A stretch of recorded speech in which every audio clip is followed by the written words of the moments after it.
Salam dostlar, kanalıma hoş gelmişsiniz. Naxçıvandan yeni video ile karşınızdayım. Günə səhər yeməyi ilə başladıq. Anam birazcık çay sevir.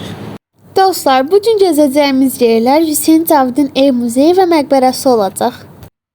Naxçıvana gəlib Hüseyn Cavidin ev muzeyi və xatirə kompleksini ziyarət etmədən qayıtmaq olmazdı. Bəs Hüseyn Cavid kimdir? Hüseyn Cavid Azərbaycan romantizminin ən görkəmli nümayəndəsi olub, milli romantik şeirin və mənzum faciənin banisidir. O ana faciəsinin Uçurum, Maral, Şeyda, Şeyx Sənan, Xəyyam, Topal Teymur, İblis dram əsərlərinin müəllifidir. 24 oktyabr 1882-ci ildə Ruhani ailəsində anadan olub. İlk təhsilini Naxçıvanda alan Cavid daha sonra Təbriz və İstanbulda da təhsilini davam etdirmişdir. Təhsilini bitirdikdən sonra Naxçıvanda, Gəncə və Tiflisdə, 1915-ci ildən sonra isə Bakıda müəllimlik etmişdir.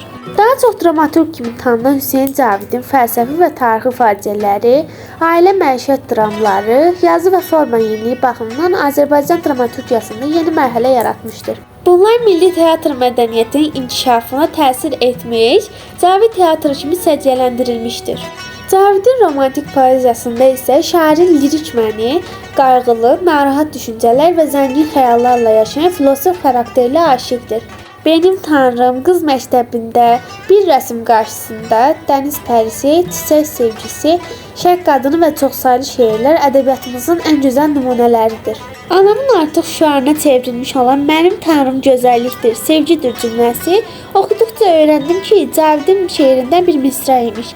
1938-ci ildə əks inqilabçı kimi ittiham edilən şair 1939-cu ildə günahlandırılıb. 9 iyun 1939-cu il sürgün edilir. 1941-ci ildə İrkutsk vilayətinin Tayset rayonunda dünyasını dəyişən şairi ölümündən sonra 1956-cı il martın 6-sında Azərbaycan SSR Ali Məhkəməsinin hökmü ilə bəraət verilir. Hüseyn Cavidin ev muzeyi və xatirə kompleksi 21 iyun 1981-ci ildə Hüseyn Cavidin anadan olmasının 100 illiyi haqqında qərarla yaradılmışdır.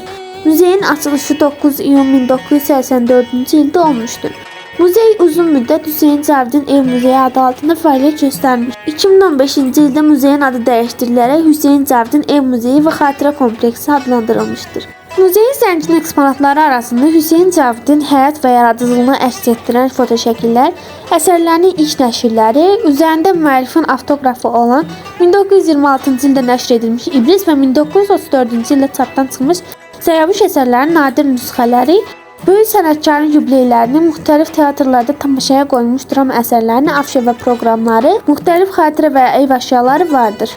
Şairin qızı Turan Cavidin hədiyyə etdiyi Knyaz əsərinin əl yazması da bu muzeydə nümayiş etdirilməkdədir. Hüseyn Cavidin həyatının Naxçıvan dövrü ilə bağlı sənədlər muzeyin ekspozisiyasında nümayiş etdirilən qiymətli əşyaların əksəriyyəti də Turan Cavidin hədiyyələridir. Turan Cavid eyni zamanda muzeyin yaradılmasında da yaxından iştirak etmişdir.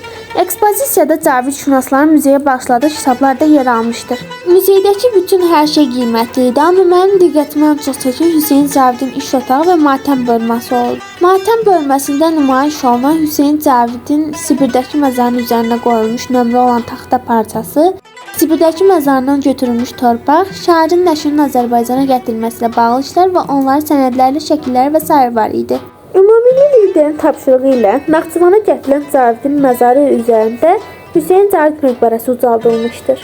Ömər Eldarov tərəfindən ucaldılan məqbərin içərisində Hüseyn Cavid, oğlu Nakam Taləli Artoğrul Cavid, həyat yoldaşı Mişkinəz xanım Cavid və qızı Turan Cavid birlikdə ölür. Allah hamısına rəhmət eləsin.